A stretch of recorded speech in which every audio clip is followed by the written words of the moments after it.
اور بخاری و مسلم میں حدیث ہے اللہ کی قسم مجھے اپنے بعد تم سے یہ خطرہ نہیں کہ تم شرک کرنے لگو گے یا تم بھوکے افلاس کی وجہ سے مر جاؤ گے. مجھے خطرہ ہے کہ اللہ تعالیٰ تم پر زمین کی دولت کھول دے گا اور پھر تم اس دولت کی لالچ میں ایک دوسرے کو قتل کرو گے جس طرح کہ اگلے لوگوں نے کیا اور وہ بھی برباد ہو گئے اس طریقے سے تم بھی برباد ہو جاؤ گے. وَلِعَاذُ بِاللَّهِ تعالیٰ. اور یہی ہوا پھر بعد میں 1000 سال تک مسلمانوں کی حکومت ضرور رہی ہے لیکن اسلامی حکومت جو ہے وہ آپ سمجھ لیں شہادت علی رضی اللہ تعالیٰ عنہ علیہ السلام پر آلموسٹ ختم ہو گئی. یہ 6 مہینے سیدنا حسن کے ڈال دیں.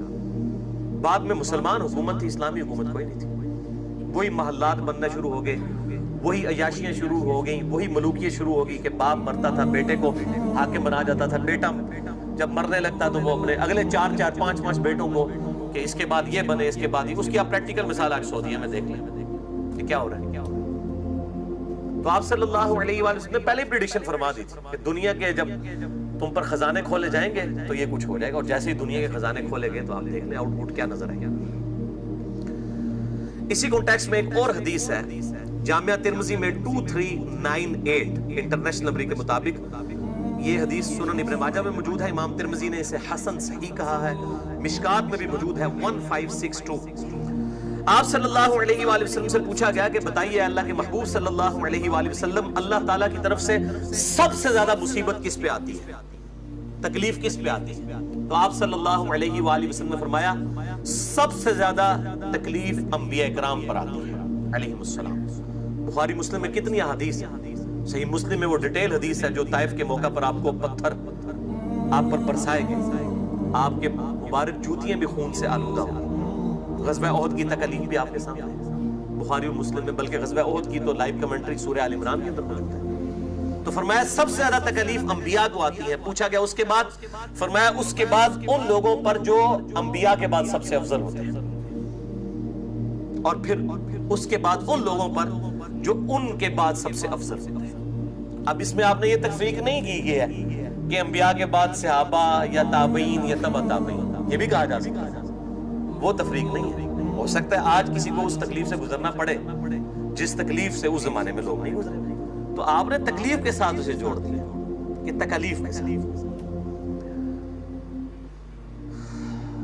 اور پھر آپ صلی اللہ علیہ وآلہ وسلم نے فرمایا کہ اللہ تعالیٰ آدمی کو اس کے دین کی پختگی کے اعتبار سے آزماتا ہے. جو جتنا دین میں پختہ ہوتا ہے اتنی بڑی آزمائش ہے, اور جو جتنا دین میں کمزور ہوتا ہے اس کی آزمائش بھی کمزور ہوتی ہے.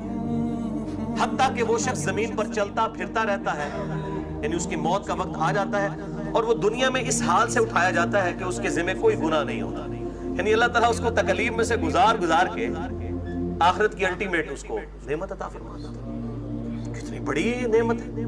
یعنی میں کہتا ہوں کہ 1 ارب اور 1 روپیہ اور 1 ارب اس میں کوئی فرق نہیں. 1 روپے اور 2 روپے میں تو فرق ہے, آدھ و آدھ کا فرق ہے, لیکن 1 ارب 1 روپیہ اور 1 ارب 1 روپے میں کوئی فرق نہیں. صحیح مسلم میں حدیث ہے آخرت اور دنیا کی مثال اس طرح ہے جیسے کوئی سمندر میں انگلی ڈبوئے, اس کے ساتھ جو پانی لگتا ہے وہ دنیا کی زندگی اور سمندر آخرت کی ہے. بلینز اینڈ ٹریلینز ٹائم, بلکہ آپ کے انفینٹ. تو اگر کوئی شخص 1 روپے کا نقصان کر کے 1 ارب روپیہ کما لے, وہ عقل مند ہے, یا جو 1 روپیہ بچاتے بچاتے 1 ارب روپے کا نقصان کرتے ہیں. اور یہاں تو صرف نقصان والی بات نہیں ہے, ایسی کی تیسی پھرنے والی ہے. اللہم اجرنا من النار, اللہم اجرنا من النار, اللہم اجرنا من النار, اللہم من احییتہ منا فاحیہ علی الاسلام ومن توفیتہ منا فتوفہ علی الایمان, آمین. اللہم انی اعوذ بک من عذاب جہنم ومن عذاب القبر ومن فتنة المحیا والممات ومن شر فتنة المسیح الدجال, آمین. تو یہ دنیا اور آخرت والا معاملہ جو ہے, یہ اگر کمپیریزن کیا جائے تو زمین و آسمان کا فرق ہے, زمین و آسمان کا فرق ہے. اور آخرت تو ہمیشہ, صرف آخرت کے 50,000 سال کے دن اس کو ہی دنیا کی 60-70 سال کی زندگی کے ساتھ کمپیئر کریں تو 3.5 منٹ کی زندگی بنتی ہے اگر 24 گھنٹے کے اعتبار سے اسے کمپیئر کیا جائے. تو دنیا میں اس عیاشی کے عوض صرف 50,000 سال تک اس میدان محشر کی گرمی انسان کو اٹھانی پڑ جائے, یہ بہت بڑا عذاب ہے. آخرت کا تو عذاب چھوڑ دیں, اور وہاں پہ وہ خوش نصیب لوگ ہوں گے جن کو اللہ کے عرش کا سایہ نصیب ہوگا. تو یہ معاملہ اتنا آسان نہیں ہے. میں اکثر کہتا ہوں کہ اللہ تعالیٰ بڑا ڈرڈ ہے اپنے معاملات میں، اور بغیر آزمائش کے نہیں چھوڑے، ضرور آزمائش ڈالیں گے. اور آپ دیکھ لیں سب سے زیادہ انبیاء کو اس کے بعد اب سیدنا حسین ابن علی رضی اللہ تعالیٰ عنہ علیہ السلام کو جس تکلیف سے گزرنا پڑا ہے، اب دنیاوی اعتبار سے تو انتہائی ناکام زندگی تھی ان کی. دنیاوی اعتبار سے سارے بال بچے ان کے سامنے قتل ہو گئے، ان کی لاش اور ان کی بچوں کی لاشوں کو گھوڑے کے ٹاپوں کے نیچے گزارا گیا، ٹکڑے ٹکڑے کیے گئے. دنیاوی اعتبار سے تو ناکامی ہے، لیکن اللہ کے حضور کامیابی ہے. تو اس اعتبار سے کوئی شخص کسی کے لیے فیصلہ نہیں کر سکتا. خود نبی علیہ السلام کے جب بچے فوت ہوئے، سیدنا ابراہیم بھی فوت ہو گئے اور سیدنا طاہر بھی فوت ہو گئے، سیدنا قاسم بھی فوت ہو گئے رضی اللہ عنہ اجمعین وعلیہ السلام. تو لوگوں نے تانا دیا کہ دیکھا جس طرح آج کل لوگ کہتے ہیں ساڑھے بزرگاں کی مار پہ گئی، ان کا نہیں ہمارے بتوں کی مار پڑ گئی نا. تو یہ بے نام و نشان رہے گا یہ شخص، اس کے مشن لے کے چلنے والا آگے کوئی نہیں. اب ان کو کیا پتا تھا کہ کروڑوں اربوں روحانی بیٹے نبی علیہ السلام کو ملنے والے ہیں جو ان کی دعوت آگے لے کے چلیں گے. تو اللہ تعالیٰ فرما دیا اِنَّا أَعْطَيْنَاكَ الْكَوْثَرَ فَصَلِّ لِرَبِّكَ وَانْحَرْ إِنَّ شَانِئَكَ هُوَ الْأَبْتَرُ. بے شک آپ کا دشمن بے نام و نشان رہے گا.